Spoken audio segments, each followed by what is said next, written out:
takabur. Dalilnya la yadkhulul jannah, tidak masuk surga.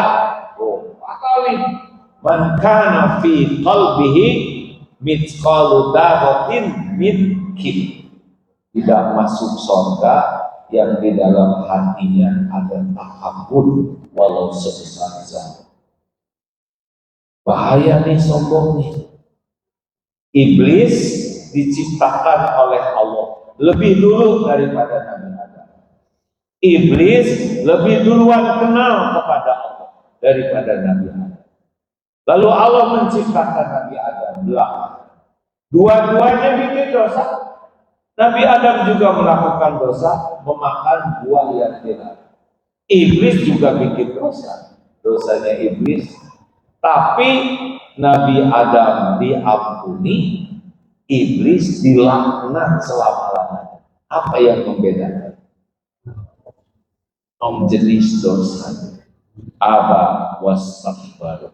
Iblis menolak dan sombong. Tuh, apa? Hati-hati. Udah tua-tua sombong, mau pulang kemana? Gak ada tempat di surga orang sombong. Fir'aun sombong, habis. Abu Jahal sombong, habis. Namrud sombong, habis. Pokoknya kalau sudah sombong, paling gampang bagi Allah menghabisi orang yang sombong. Ada kan siapalah gitu sombong juga. Apa ciri orang sombong? Dua. Dan kalau belum batalul haq wa ghamtun nas, menolak, mendustakan kebenaran dan menganggap remeh orang lain. Itu ciri orang sombong. Orang sombong tidak suka sama agama, tidak suka ke majelis taklim, karena majelis taklim kebenaran. Tidak suka baca Quran, lebih suka baca novel, baca berita. Tidak suka kepada Nabi Muhammad, masih lebih suka kepada Darwin. Dia merasa kan nasibnya begitu. Lain kali kasih tahu ke saya ya. Udah takdirnya. Yang penting kamu bertakwa. Lebih suka kepada hal yang sia-sia daripada agama. Tidak suka sama ulama. Ciri khas orang sombong tidak suka sama ulama. Dia lebih suka sama yang sia-sia dan maksiat saja. Gak akan respect ke ulama. Ciri khas orang sombong. Pokoknya apapun yang berbau kebenaran, dia tidak akan. Nyebut Allah juga nggak sanggup. Paling yang di atas, padahal yang di atas itu lampu. Iya Pak, ada orang yang nggak sanggup nyebut Allah tuh nggak sanggup. Saking jarangnya, nggak bisa. Bahagia orang seperti ini. Siapa yang membimbing? Jangan sombong. Dan ciri yang kedua, orang sombong tidak mau dikasih nasihat, diberi saran, diberi masukan.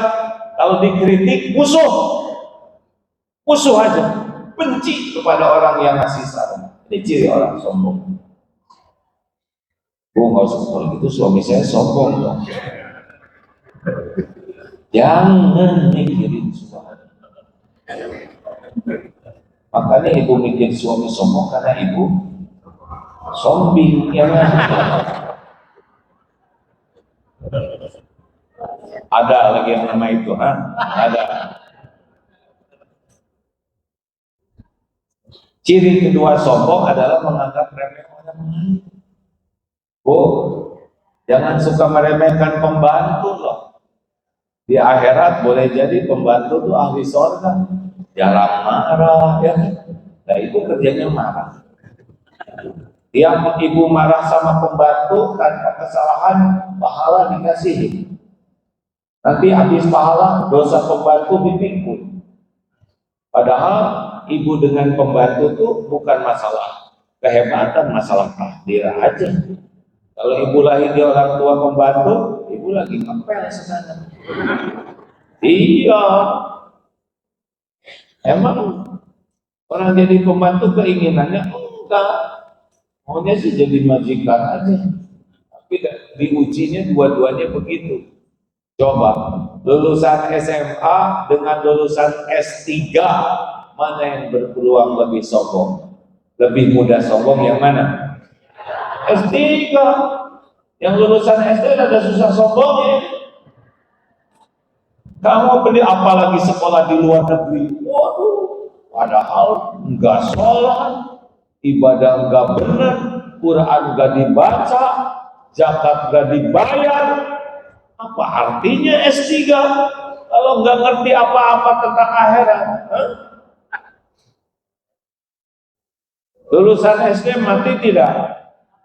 Lulusan SMA meninggal tidak? Lulusan S3 meninggal tidak? Mati semuanya. Tinggal ngejongkengnya aja beda. Hati-hati nih, yang suaminya punya jabatan, jangan ketatang ketenteng, kan itu kan kalau belum ditangkap ya kan. Maaf, jangan. Sebetulnya yang ditangkap itu harusnya bersyukur loh.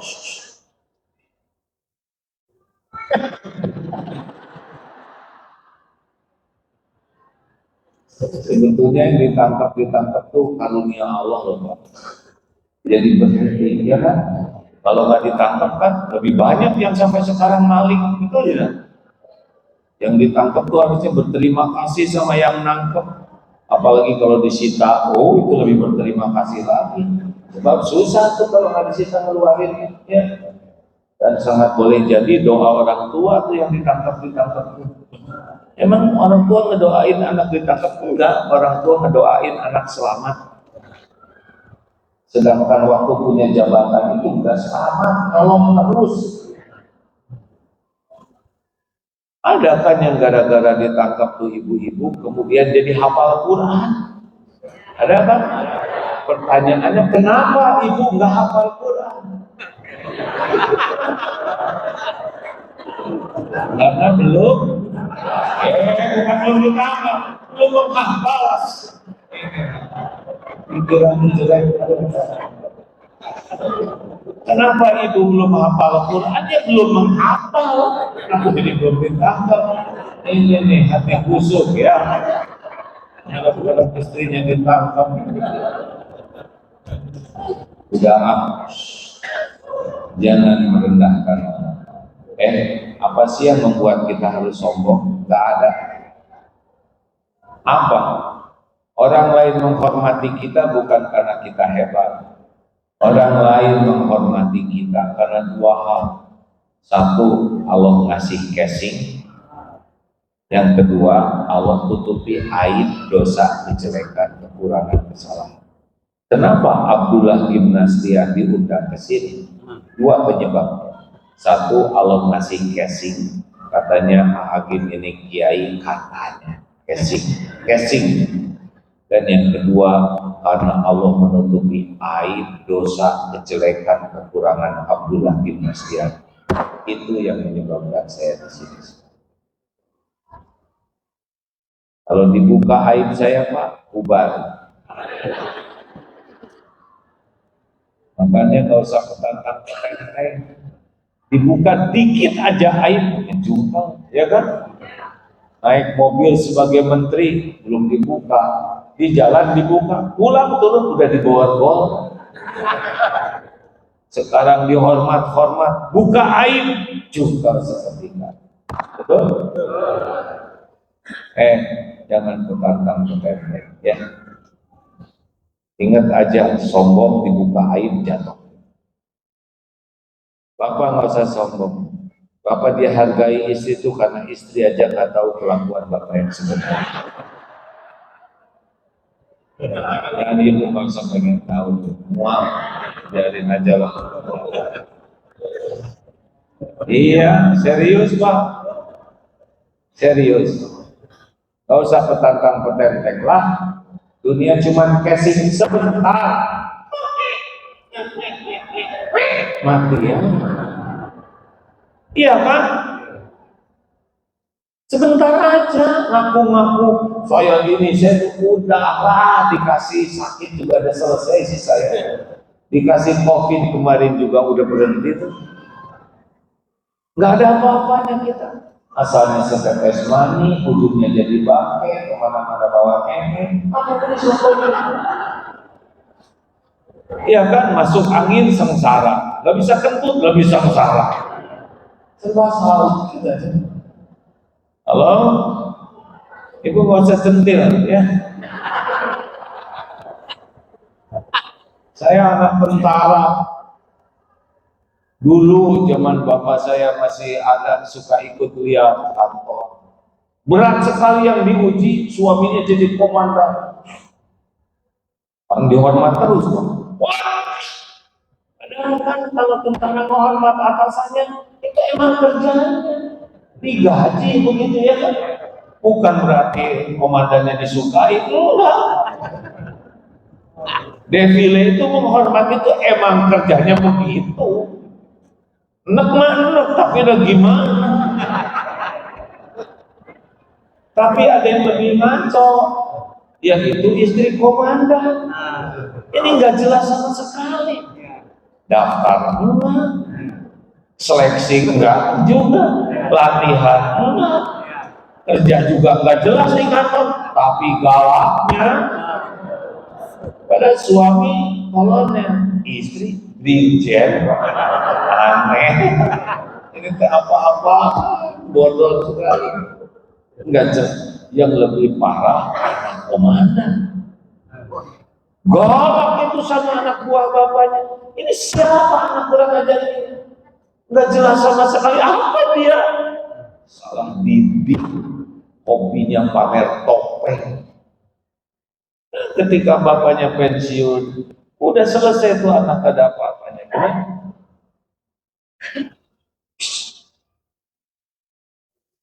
Ini komplek apa?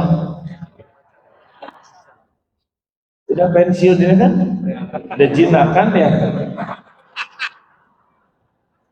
Dulu orang-orang menghormat bapak tuh karena takut dipajak aja. Bukan seneng sama bapak, hasilnya mah enak lihat tuh. Serius tuh. Enggak lah. Dua, jangan petantang petenteng ya. Rendah hati. Gimana caranya rendah hati? Senang dinasehati, senang belajar agama, senang diberikan masukan, dikritik juga berterima kasih, dan tidak melihat orang lain lebih rendah dari kita. Lihat yang muda-muda ini, oh ini masih muda, berarti dosanya lebih sedikit daripada saya. Lihat yang sudah tua-tua, nah ini udah tua nih, berarti amalnya lebih banyak daripada saya, sholatnya lebih banyak. Oh gitu, tapi sih itu bikin dosa. Siapa tahu dosa itu yang mengantarkan tobat nasuha. Kita nggak tahu rahasia Allah, benar? Nah, jangan suka melihat orang lain lebih rendah. Masjid ini bersih, bersih penting tidak? Penting tidak? Berarti petugas kebersihan penting dong. Berarti petugas kebersihan orang penting dong. Hormati petugas kebersihan, baru tawadu.